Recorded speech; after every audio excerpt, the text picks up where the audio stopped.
Last week, I talked about how Heather Anto, senior editor from IDW, was out there concerned trolling the creator of Fiendish, Irene. And Irene just kind of laid the smack at that on her candy ass. And then we had another concerned troll. Mark Brooks showed up. And I know somebody that likes to talk about Mark Brooks. His name is Aaron Sparrow. How you doing, Aaron? Oh, man. Another dumb thing that Mark Brooks said to talk about? I'm over the moon. I find this strange. It feels like Irene made her stance pretty clear on where her head was in all of this and what she was going to do to publicize her book and what she needed to do for success.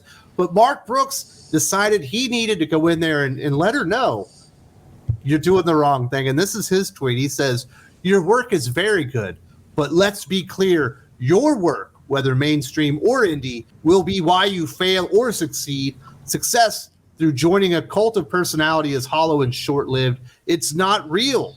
What the fuck is that? This is like some pretty lame concern showing there, Aaron. You think you would have come up with something more clever? Well, it's not really about Irene. It's not really about helping her or advising her in any way. What it is it's the check-in.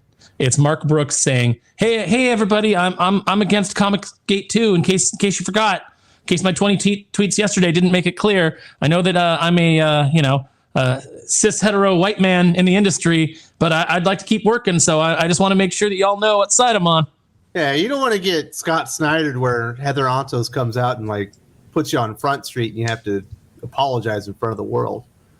or when she was forcing everybody to take that "I won't rape anybody" pledge. Yeah, that's the one she got Scott Snyder because he was on vacation with his little children. When he came back, he's like, "Hey, I wasn't here." She's like, "You better take the pledge." He was like, "Oh, I got it." It's so strange.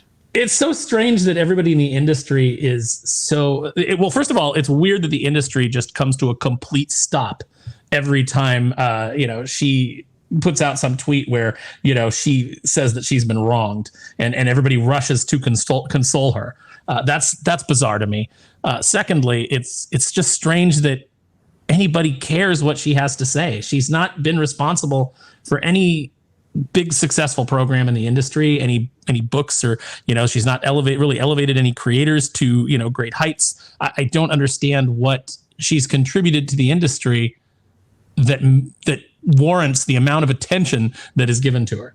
Well, somebody was mean to her once on the internet, so that's where she comes in. I don't get where Mark Brooks comes off thinking like he's this industry leader. You're a fucking cover artist, and you're not even like a well-renowned cover artist. You're not J. Scott Cable. You're not Peach Momoko. You're not any of these big-time cover artists, like even like a Lee Bermejo or somebody like that. You're just the guy that does wet covers. Like, why are you even chiming in here? Mark Brooks is the thoughts and prayers of Twitter. He's not giving any of his time. He's not giving any of his money. He's just, it's just merely about making it about himself and chiming in, and everybody look at me and look at my virtue. It's tiresome. To me, it's hilarious. I hope he keeps doing it because we get a lot of mileage out of it. But yeah, it's just ridiculous. And, here, let me just point this out. Neither you nor I are Comicsgate. We're independent. We don't believe in joining up. We don't believe in groups, but we also are of the mind that we'll talk to anybody who wants to come and talk to us. So, we're very open-minded in that way. And if someone wants to have a conversation with us, we're going to have that conversation. And I don't care who people are friends with. I really don't. I'm going to talk to everybody. I don't care who they're associated with. If you come to me and you come in good faith, then I'm going to return that good faith. And I can't stand this high school lunchroom bullshit about you can't sit at our table because you talk to the nerds or you talk to the stoners or like whatever it is. It's absolutely ridiculous. It's ridiculous that an industry runs this way. And I think Renee laid it out like a champion. She basically just said there's only one group that's bullying people, that's telling people who they can and can't speak to, and that that group is led by Heather Antos. I didn't say it. She did. She laid it all out. I thought it was really well done. And, Mark Brooks had to come in and try to, chime in so that he keeps his gravy train rolling. And I understand that, too. I don't respect it, but I understand it. So, yeah, I don't think this is surprising. It's laughable. We can all point and laugh at how childish this is. But I just want to say I publicly went on record on Twitter and congratulated Renee on her success and congratulated on her on standing up for herself against these vicious, mean girl bullies. Good luck getting me to sign up for your weird internet comic book version of West Side Story. I like the Jets. They had good jackets, but I'm not going to get into some stupid internet fight over all this bull crap. I'll just talk about it and laugh about it, kind of from the outside. But there are some kind of serious implications here. Obviously, you were creative director for Boom Kids and stuff like that. You've been in a leadership position. Heather Ontos is a senior editor from IDW. It seems like she would have some type of leadership role there. She's not the group editor or something like that. But should somebody in a position like that even be going out there and kind of lambasting or laying into people that could be considered the competition? It kind of seems that it might be unethical. Yeah, I mean, it's not something that I think is professional. It's not something that I think that people should be engaging in. It's not behavior that I support. I think that, as a professional, your feelings got hurt that somebody went over and talked to somebody that you don't like and went on their live stream to promote their book. Look, you say what you will about Ethan. The man has a large following, and if he can expose your book to his following and they like what they see and they decide to go buy it, just because she went on his show to talk about her book does not mean she's signing his manifesto. And we need to get past this point of thinking that because you talk to somebody that you agree with every single thought that they put out there, every single tweet that they put out there. It's ridiculous to think that you have to defend all of that and you have to be part of all that. She just went on a show that had a large audience to promote her book. And that's, maybe if some of these comic professionals were more interested in promoting books to an audience instead of insulting that audience and drawing these little imaginary lines, maybe the comic book industry would be in a lot better shape than it is right now.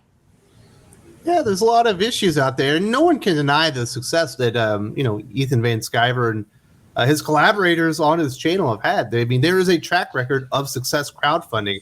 I remember there was a book several years ago, I think on its first go around, it did meet its goal. And then the creator went on to EVS's channel and I think it hit $50,000. That's an enormous leap. Now that isn't normal, but that just shows you the kind of success and the kind of audience that Ethan has cultivated. They are a buying audience and they're looking for good, independent, crowdfunded comic books. And I don't, I didn't watch it, but I've not heard anybody say that Renee went on there and said anything, untoward. It's just that she went on there. She went on hit the dreaded Ethan Van Sciver's program.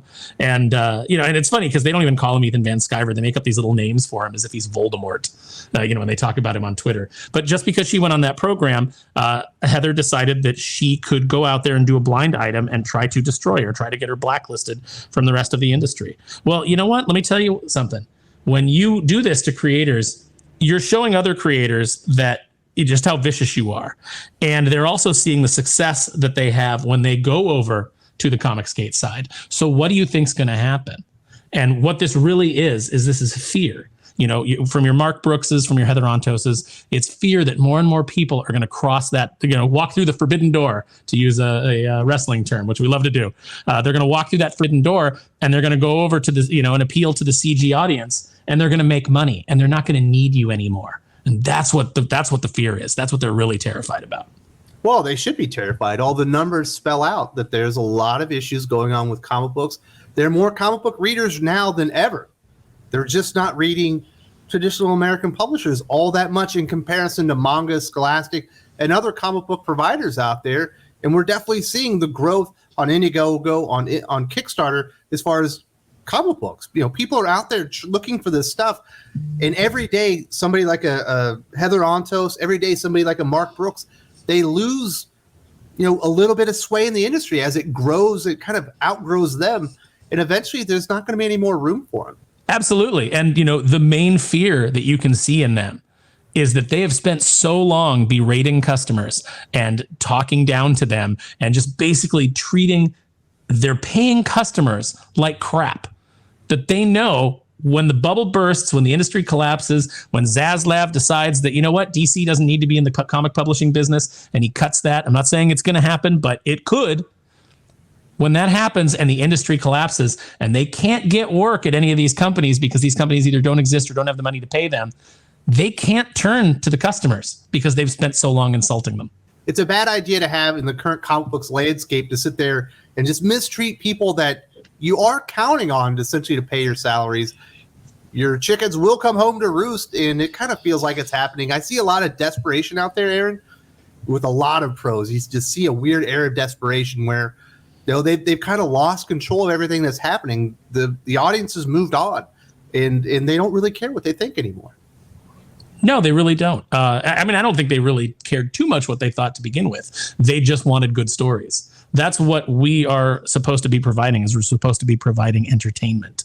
And when you can no longer do that, and instead all you can provide is political screeds and angry rants on Twitter, berating the customer, yeah, you're gonna lose out. You know, you're finally seeing the dividends that get paid. And I know that every now and then, like there'll be some sales thing that'll come in and it'll be like, oh, the industry's up. And they'll all do their little victory dance of like, but the YouTubers told me that the industry was collapsing. And it's like, well, you're not up. Your numbers are a mild swelling. Manga is up. Dogman is up. These are the things that are, you had to add those categories in to prop up your dying sales. So, your little victory laps, and your little smug, laughter, we all see through it. But we know that behind it, you are panicking. You're panicking because everything is falling apart and you helped make it happen. A month or two back, actually, Aaron and I talked about what I would consider some sad tweets. Heather Ontos was a part of it, Mags Asaju, and I believe T. Franklin. If you haven't seen this, there is an era of desperation in the comic book industry. A lot of people are looking very silly on the internet, and it seems to be happening more and more often. Definitely check this out and see what's going on in comic books.